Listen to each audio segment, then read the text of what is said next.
Le président Blaise Compaoré, sa famille et ses proches sont en Côte d'Ivoire au lendemain de sa démission. À la tête de l'exécutif burkinabé, Blaise Compaoré et ses proches ont été accueillis en Côte d'Ivoire. L'annonce a été faite ce samedi par la présidence ivoirienne. Comment évoluent les travaux du barrage de Soubré? Le Premier ministre a voulu en savoir. Il s'est rendu hier sur le chantier. Les travaux sont réalisés à 30%.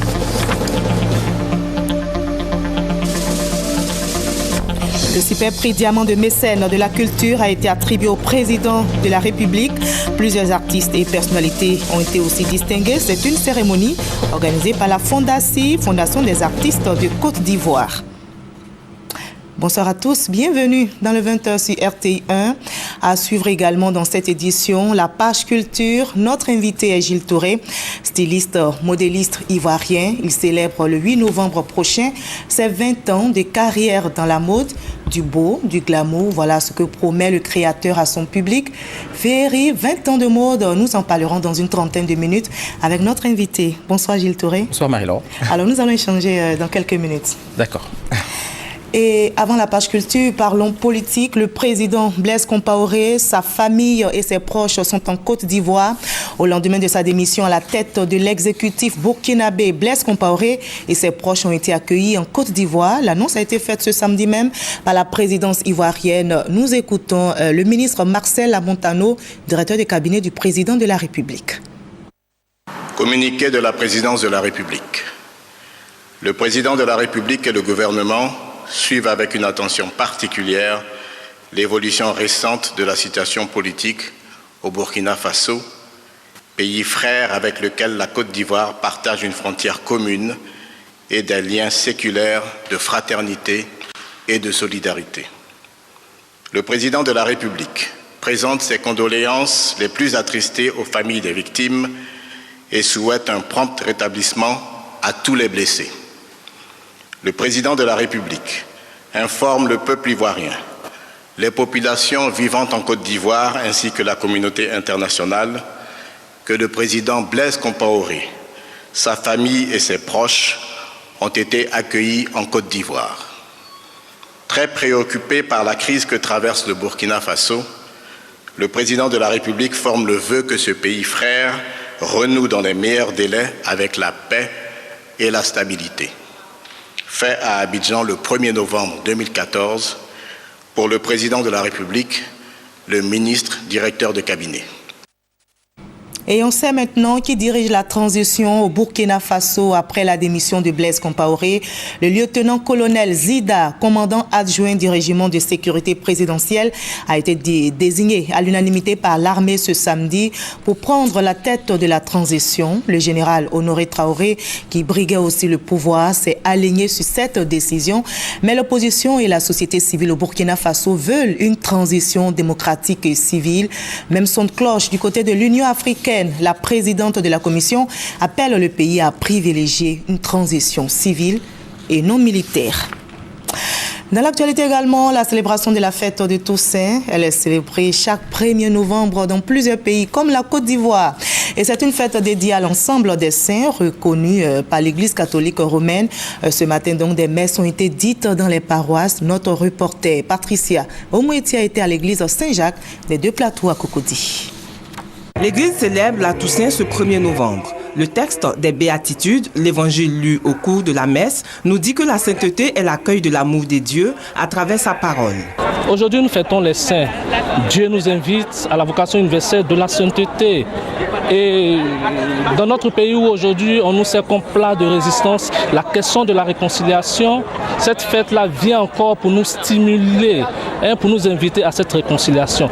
Réconciliation avec nous-mêmes, réconciliation avec nos frères et sœurs, réconciliation avec Dieu sur le chemin de la sainteté. Comme son nom l'indique, c'est la fête de tous les saints connus et inconnus. C'est la grande famille de Dieu qui est réunie. Profitons de l'occasion pour demander au Seigneur de bénir notre pays, de bénir tous les saints et d'intervenir pour que la paix définitive règne dans notre pays afin que ce pays poursuive son développement dans l'harmonie et dans la concorde. L'objectif du chrétien, c'est de devenir saint. Et donc, c'est cette prière-là que tout chrétien doit faire pour pouvoir vivre dans la vérité. En ce jour, on se souvient de tous ceux qui nous ont dévancés.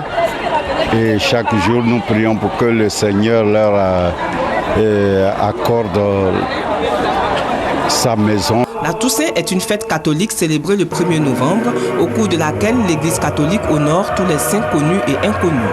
La Toussaint précède d'un jour la commémoration des fidèles défunts, dont la solennité est fixée au 2 novembre. Voilà, vous l'avez donc attendu. Attention à ne pas confondre la Toussaint avec la fête des morts qui a lieu le lendemain 2 novembre, c'est-à-dire donc demain, aura lieu la fête des morts. Comment évoluent les travaux du barrage de Soubré? Le Premier ministre a voulu en savoir. Il s'est rendu hier sur le chantier. Les travaux sont réalisés à 30%. Le lancement de ces travaux s'est fait le 25 février 2013, nous rapporte Gabriel Zani. Le barrage de Soubré doit être livré en fin 2018.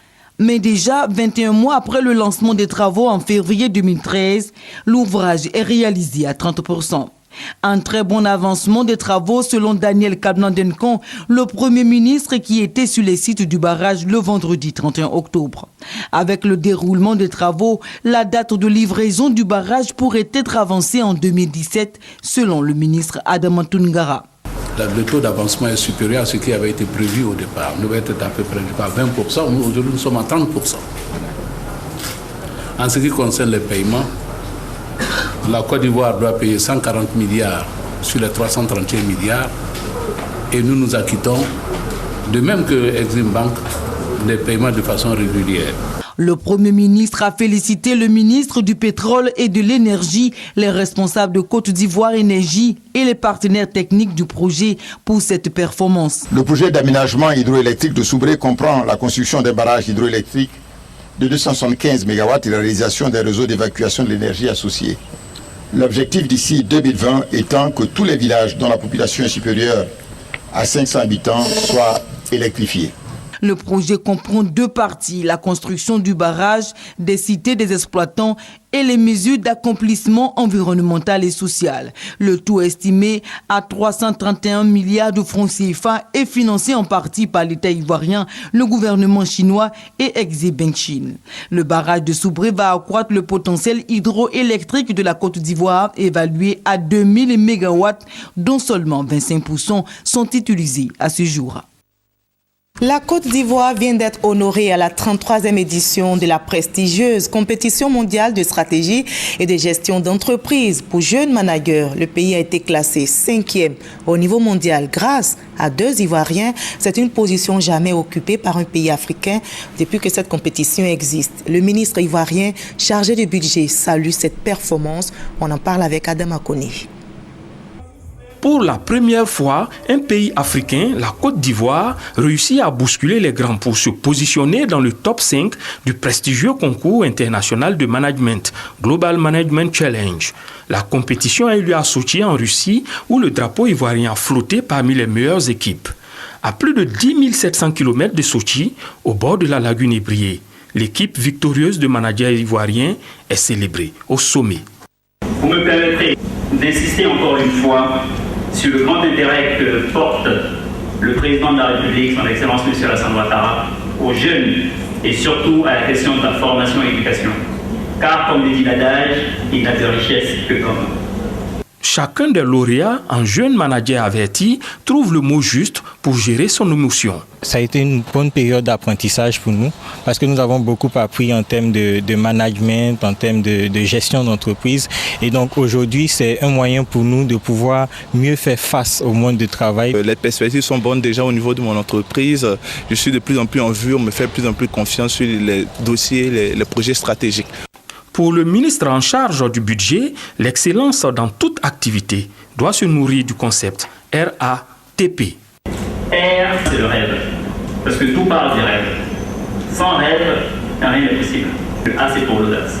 Il faut prendre des initiatives, susciter et provoquer des opportunités. Le T, c'est le travail.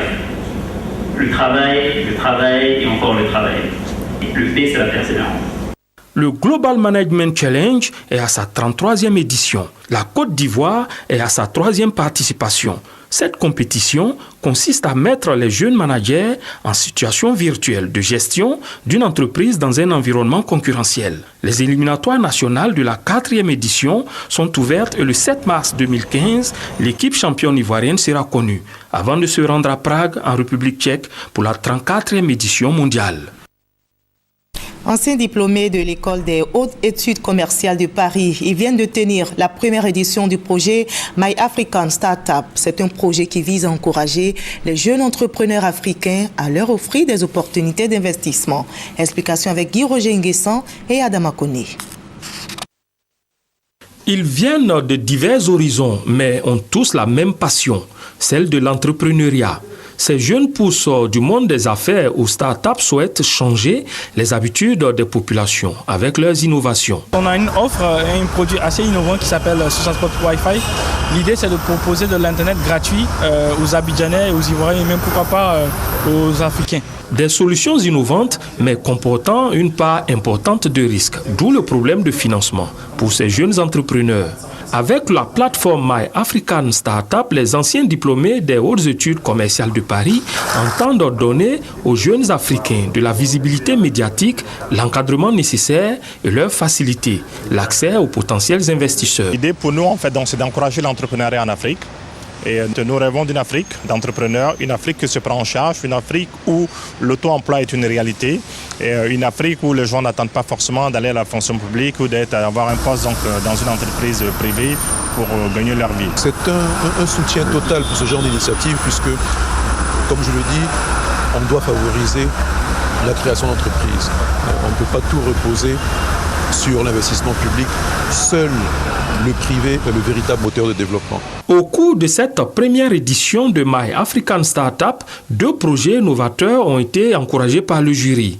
Le projet de transformation de produits maraîchers en concentré de l'Ivoirien Guillaume Kwame Brou et le projet Alt Ebola via les technologies de l'information et de la communication d'un groupe panafricain. Les opérateurs économiques belges, nigérians et ivoiriens veulent renforcer leurs échanges commerciaux. Un partenariat vient d'être signé entre la Chambre de commerce belge en Côte d'Ivoire et la Chambre de commerce et d'industrie bilatérale ivoiro-nigériane. Ce partenariat devrait permettre d'augmenter le volume des biens et services entre la Côte d'Ivoire, la Belgique et le Nigeria. On en sait plus avec Francis Boifo. Premier bénéficiaire de cet accord de coopération signé entre la Chambre de commerce belge en Côte d'Ivoire et la Chambre de commerce et d'industrie bilatérale ivoiro-nigériane, les opérateurs économiques ivoiriens et nigériens. Nous avons pas mal d'opérateurs économiques ici qui ont les difficultés pour pénétrer le marché de Belge. Cet accord de collaboration que nous venons de signer, ça va les aider à pouvoir rentrer en Belgique, exercer, traiter avec les partenaires qui sont là-bas. L'accord que nous venons de signer ici, ça va bénéficier aux opérateurs ivoiriens aussi qui sont adhérés à notre chambre qui veut pénétrer le marché de Belge. Ça suscite de l'engouement de toutes les chambres, de tous les investisseurs en Côte d'Ivoire, d'essayer de se regrouper afin de permettre l'amélioration du contexte des affaires étrangères en Côte d'Ivoire. Par cet accord, la Chambre de commerce et d'industrie bilatérale ivoiro-nigériane et la Chambre de commerce belge s'engagent à explorer les opportunités d'affaires en termes de recherche de clientèle, à partager leurs expériences en matière de pénétration de marchés internationaux. Le projet d'appui à la redynamisation des petites et moyennes entreprises a pris fin hier. 4 années d'activité. Le bilan est jugé positif. On note notamment la création du tribunal de commerce, le centre de lutte contre le racket à hauteur de plus de 7 milliards de francs CFA. La ministre chargée de l'économie et des finances souhaite une deuxième phase qui va intégrer l'agriculture et l'industrie. Explication avec Ali Diarasouba. Mis en œuvre en 2010, le projet d'appui à la redynamisation des petites et moyennes entreprises par PME a pris fin ce vendredi. Il a été financé à hauteur de 7,5 milliards de francs CFA par la Banque mondiale. Après 4 ans au service du secteur privé et de l'amélioration du milieu des affaires, Quel bilan? Si je prends l'appui aux PME, il y a un ensemble de fonds co-partagés, c'est-à-dire de subventions que nous avons mis en place pour renforcer la capacité commerciale, de production, marketing des entreprises. Il y a eu la mise en place de la mutuelle de financement des PME par rachat de la dette des PME auprès de l'État de Côte d'Ivoire. Il y a eu la mise en place du tribunal de commerce et la mise en place de l'unité de lutte contre les rackets. Cette première phase du PAR PME terminée avec succès, de quoi aiguiser l'appétit des autorités ivoiriennes. Nous pensons que la deuxième phase du projet, justement, doit à la fois couvrir un champ plus large, mais également des domaines plus larges. Dans le discours, on a parlé de l'extension au PMI également, donc du secteur de l'industrie. Nous avons le secteur agricole qui peut avoir un accompagnement assez dynamique et nous avons souhaité même que la Banque mondiale puisse regarder comment on peut monter ce type de projet autour de ce que nous appelons des pôles de croissance avec des activités intégrées. La Côte d'Ivoire, encore dans le peloton des top 10 du Doing Business, n'entend pas dormir sur ses lauriers. Le pays entend continuer ses réformes afin que le secteur privé soit la mamelle de l'économie ivoirienne. Le tribunal de commerce d'Abidjan se met à l'ère de la révolution numérique. Il a lancé hier à son siège d'Abidjan un système de gestion informatisé des procédures judiciaires dénommé e-Tribcom. Avec cet outil technologique, le tribunal de commerce d'Abidjan entend désormais allier qualité, célérité dans ses prestations. L'enjeu est d'améliorer le climat des affaires. Avec e-Tribcom, il est désormais possible aux justiciables du monde des affaires de solliciter le tribunal de commerce d'Abidjan à distance pour des requêtes. Ce système informatisé de gestion leur offre également la possibilité de se faire établir un registre de commerce et de crédit mobilier. Le tribunal de commerce se lance ainsi dans la performance en plus de l'efficacité et de la transparence qui lui sont reconnues. Au niveau du traitement des dossiers, nous en sommes à peu près à 60 jours. Et avec ce système-là, je pense que nous pourrons être aux alentours de 30 à 45 jours. Le message envoyé à l'endroit des opérateurs, c'est de continuer à faire confiance à leur tribunal. e-Tribcom sera fonctionnel à partir du 1er décembre prochain. Son coût de réalisation, 1 milliard de francs CFA, financé par la Banque mondiale à travers le PAR PME, projet d'appui à la revitalisation des PME. L'objectif ici est de pouvoir dématérialiser tout le processus de traitement des dossiers au sein du tribunal de commerce, pour pouvoir faire de notre tribunal de commerce un tribunal de classe mondiale. Créé le 1er octobre 2012, le tribunal de commerce d'Abidjan est un instrument considérable de l'amélioration du climat des affaires en Côte d'Ivoire, selon les institutions internationales. Preuve de son efficacité, cette juridiction totalisait à la date du 30 septembre 2014 3881 décisions rendues. Voilà, le reportage de Mahamadou Traoré était commenté par Adama Kone. Les travaux de construction du barrage de Sangopari ont officiellement débuté. Il s'agit du projet hydro-agricole financé par la Banque ouest-africaine de développement à hauteur de 6 milliards de francs CFA. Ces projets, lancés par le ministre de l'Agriculture, permettront notamment la création de 774 emplois directs. On en sait plus avec nos confrères de RTI Boaki. Sangopari dans la sous-préfecture de Fekese-Doukou. L'agriculture ivoirienne entre dans une nouvelle dynamique. Le projet d'aménagement hydro-agricole de Sangopari, avec la construction d'un barrage de 4 300 000 mètres cubes d'eau, avec en aval une plaine de 175 hectares pour la riziculture et un périmètre maraîcher de 50 hectares. Ce projet financé à hauteur de plus de 6 milliards de francs CFA par l'État de Côte d'Ivoire et la Banque ouest-africaine de développement BOAD vise à accroître la production agricole et halieutique pour une bonne sécurité alimentaire en Côte d'Ivoire. Il contribuera à la réduction de la pauvreté en milieu rural avec plus de 2500 emplois. C'est donc un projet porteur d'espoir dont le lancement a été fait par le ministre de l'Agriculture, Mamadou Sangafowa Koulibaly. Le président de la République, Alassane Ouattara, et le gouvernement sont au travail pour faire de la Côte d'Ivoire un pays aimé et envié de tous, a-t-il indiqué. Nous avons un défi, celui de l'autosuffisance alimentaire, et les objectifs qui ont été assignés à l'ONDR notamment pour la production de riz, c'est de faire en sorte que d'ici 2016, nous puissions atteindre le point d'équilibre et qu'après 2016, nous puissions exporter aux besoins des excédents de production. Donc le barrage rentre exactement dans le cadre de cette ambition du président de la République. Pour ce projet, Sango Paris bénéficie également d'infrastructures socio-économiques, une école primaire avec logement d'enseignants, 5 forages équipés et 12 latrines modernes. La population salue cet engagement du gouvernement de demeurer à leur côté. Il faut dire que ce projet va permettre aux parents de manger la satiété et ça va créer de l'emploi, ça va permettre d'accroître la production, et surtout que la ville de Ferke est productrice de tomates, aubergines et tout ça. Je pense que c'est un très grand projet. Après Bon dans la Bagoué, c'est donc Sango Paris dans le Tchologo qui contribuera à gagner le pari de l'autosuffisance en riz de notre pays.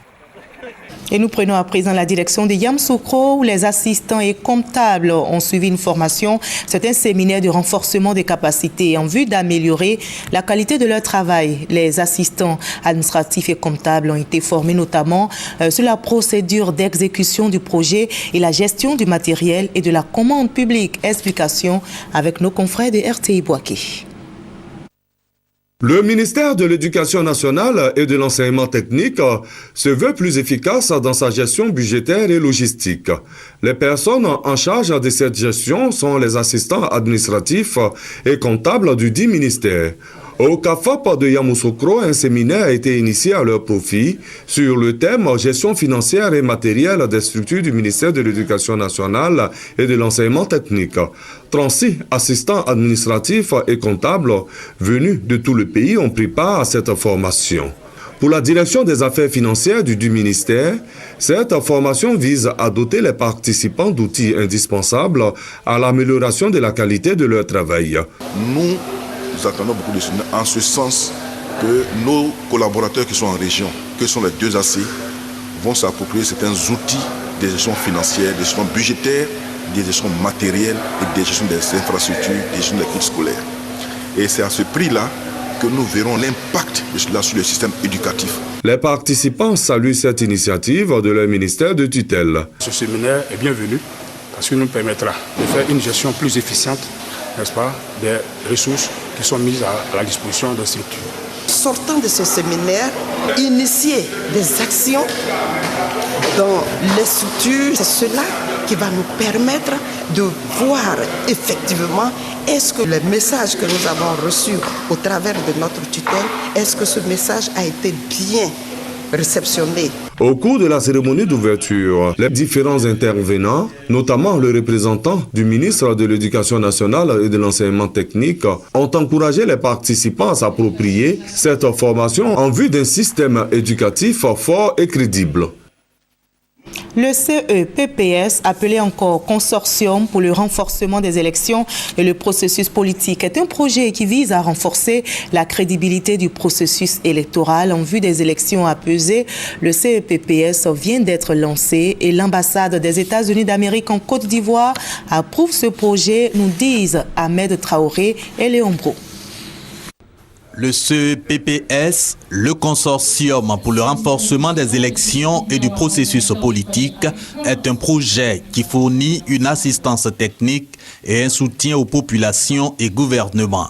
Ce projet veut accompagner et aider la Côte d'Ivoire à organiser des élections pacifiques, une initiative soutenue par les États-Unis. L'édification d'un système électoral est un processus complexe. La cérémonie de lancement du programme d'assistance électorale m'offre l'opportunité, encore une fois, d'encourager des efforts du gouvernement ivoirien, d'organiser des élections transparentes, inclusives et apaisées en Côte d'Ivoire. Le lancement du projet CEPPS a été aussi le cadre pour les autorités ivoiriennes de mesurer l'importance des activités préparatoires des prochaines élections. La commission électorale indépendante va démontrer sa capacité à travailler de façon inclusive. Nous allons faire en sorte que les élections se déroulent dans des climats apaisés. Pour démontrer notre capacité à devenir non seulement un pays émergent au plan économique, mais un pays émergent au plan de la force de la démocratie. Le programme CEPPS prévoit également des campagnes d'éducation civique, de promotion de la paix et du dialogue démocratique. Le but, garantir la tenue d'élections apaisées et crédibles. Les appels à soutenir la candidature unique du président de la République à la présidentielle de 2015 se multiplient. Ils sont nombreux, les partis politiques et associations, à soutenir l'appel de Daokro. Voyons cela avec nos reporters. Ils étaient une centaine de chefs de village à se rendre à Erimakoudje, village situé à 3 km d'Agboville, à l'appel de Pierre Biti Kokora, président du conseil d'administration du LBTP, et de Thierry Seka, conseiller du président Alassane Ouattara. Au centre de la rencontre, les efforts fournis par le président de la République pour faire de la Côte d'Ivoire un pays qui compte dans le concert des nations. Pierre Biti Kokora a saisi l'occasion pour encourager la chefferie traditionnelle à cultiver la paix, la cohésion sociale et à s'approprier l'appel de Daokro. Le conseiller du chef de l'État, Thierry Seka, a lui relevé l'amélioration du statut des chefs traditionnels grâce au président Alassane Ouattara. Les chefs et cadres de la Nyebitiassa ont rassuré leurs fils, Pierre Biti Kokora et Thierry Seka, de leur soutien au programme du chef de l'État, le président Alassane Ouattara. Pour eux, son élection aux prochaines échéances électorales ne sera qu'une simple formalité. Pour la circonstance, le délégué départemental du PDCI RDA, Banga Amwakon Kwaku, a échangé avec ses secrétaires de section, les responsables locaux de la jeunesse du PDCI et l'Union des femmes du PDCI. L'émissaire du PDCI RDA, le ministre Jean-Claude Brou, s'est félicité de la clairvoyance du président Henri Konan Bédié. Il est l'acteur de l'appel historique à soutenir la candidature unique du président Alassane Ouattara au sein du Rassemblement des Oufouettistes pour la démocratie et la paix, RHDP, pour la présidentielle de 2015. Il a profité de l'occasion pour faire le bilan économique et social du président de la République. Il a évoqué la nécessité de préserver les acquis de l'Alliance des Oufouettistes pour une Côte d'Ivoire en phase avec la paix et le progrès. Le délégué départemental du PDCI, Amwakon Banga, a rassuré l'envoyé du PDCI RDA sur la détermination des militants d'Abangourou à soutenir la coalition du Rassemblement des Oufouettistes pour la démocratie et la paix, RHDP. Voilà, place à présent à la page culture de ce samedi 1er novembre.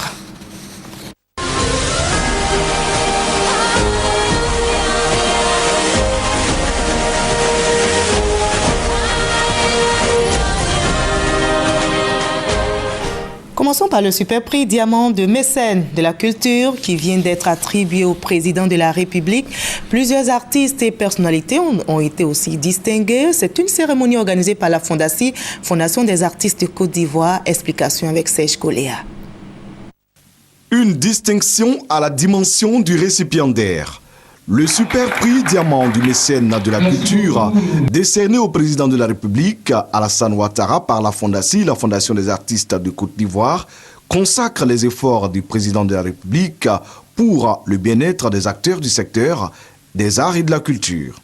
Le prix a été réceptionné par son conseiller chargé de la culture et de la francophonie. Les arts font partie en tout cas d'un des piliers des actions de développement du président de la République. Au nom du président de la République, pour féliciter la Fondation et tous ses responsables, les encourager à persévérer, car c'est au bout de l'effort qu'on a les meilleurs fruits. Le président de la République, qui a institué, a indiqué Aimon Williams, président de la Fondation, une pension alimentaire de 300 000 francs CFA au profit de 15 anciennes gloires, tout en promettant d'offrir un toit à certains artistes. Pour la Fondation, le président de la République, depuis son accession au pouvoir, est en train de tracer une politique pour ne plus que les artistes soient ses éternels assistés.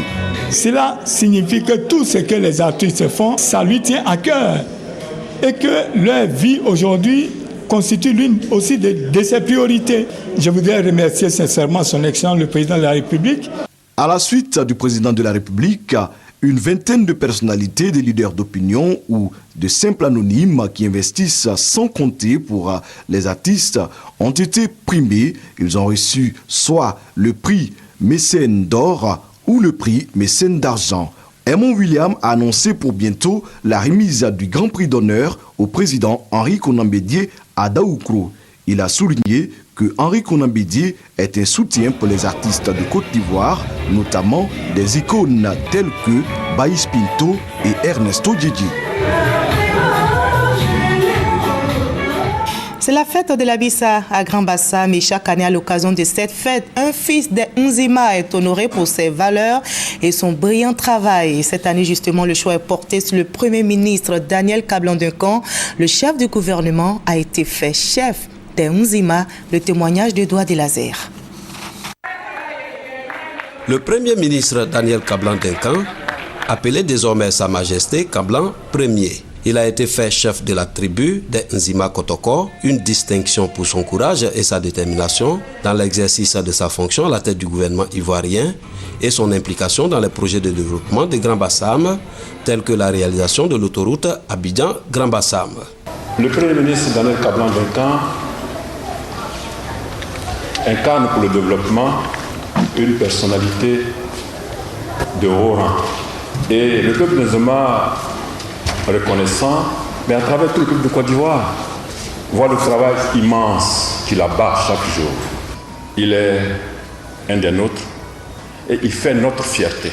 À chaque édition de la Bissa, un fils de Nzima est distingué par le roi, Sa Majesté Aoula Tanoé Amon, pour ses qualités et son excellence au travail. Au nom de Sa Majesté Kablan Ier, le ministre de la Culture et de la Francophonie, Maurice Bandama, a traduit sa reconnaissance au peuple Nzima pour la confiance et la considération à l'endroit du Premier ministre Daniel Kablan-Duncan. La Bissa, célébrée depuis des siècles, est une école de valeurs, une école d'enseignement aux valeurs. Et ce sont ces valeurs qu'incarne Kablan-Duncan. Votre frère, votre fils, Kablan-Duncan, dont vous connaissez l'humilité, relevé ici tout à l'heure, est touché par cette marque d'attention. À Bissa 2014, l'événement culturel du peuple Nzima, qui a débuté il y a environ une semaine, prendra fin ce dimanche 2 octobre. Voilà, je vous l'annonçais, notre invité de la page culture de ce samedi est un styliste modéliste. L'Ivoirien Gilles Touré s'apprête à souffler dans une semaine seulement les 20 bougies marquant sa présence dans le milieu de la mode. Le créateur promet du beau, du glamour au public. Le samedi 8 novembre prochain, Féerie, 20 ans de mode. Nous en parlons maintenant avec Gilles Touré. Bonsoir Gilles Touré. Bonsoir Marie-Laure. Alors, il ne reste plus qu'une semaine pour la fête. Alors, pour célébrer vos 20 ans de carrière, est-ce que vous êtes prêt? Comment vous vous sentez? Alors, je suis très tendu, c'est vrai, très tendu, mais en même temps un peu exciting que tout ça arrive, parce que ça fait pratiquement 6 mois qu'on travaille dessus. On n'est jamais prêt, de toute façon. Il y a une semaine de l'événement, les deux sont jetés. Et, comment vous gérez cette pression? J'ai appris à me calmer. J'ai une super équipe autour de moi, donc ils arrivent à me canaliser et j'espère qu'on va réussir à produire au public une très belle fête. D'accord, on va suivre justement Féerie, 20 ans de mode. C'est vrai, l'événement c'est pour le samedi prochain. Donc déjà, on a un avant-goût avec notre reporter Serge Coléa. Les observateurs les plus avertis disent de lui qu'il est né pour la mode. Il est reconnu par ses pairs comme un des meilleurs de sa génération.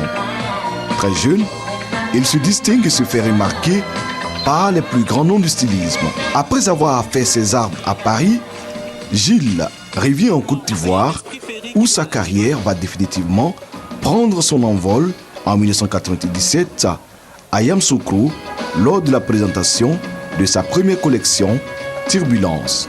Avec cette collection, Gilles Touré fait sa rentrée dans la cour des grands de la mode ivoirienne et figure jusqu'à ce jour parmi les plus grands créateurs de la mode en Afrique. En développant le concept en féerie, en un événementiel la haut de gamme et singulier, Gilles Touré a voulu dévoiler la quintessence de la mode, son essence secrète et cachée.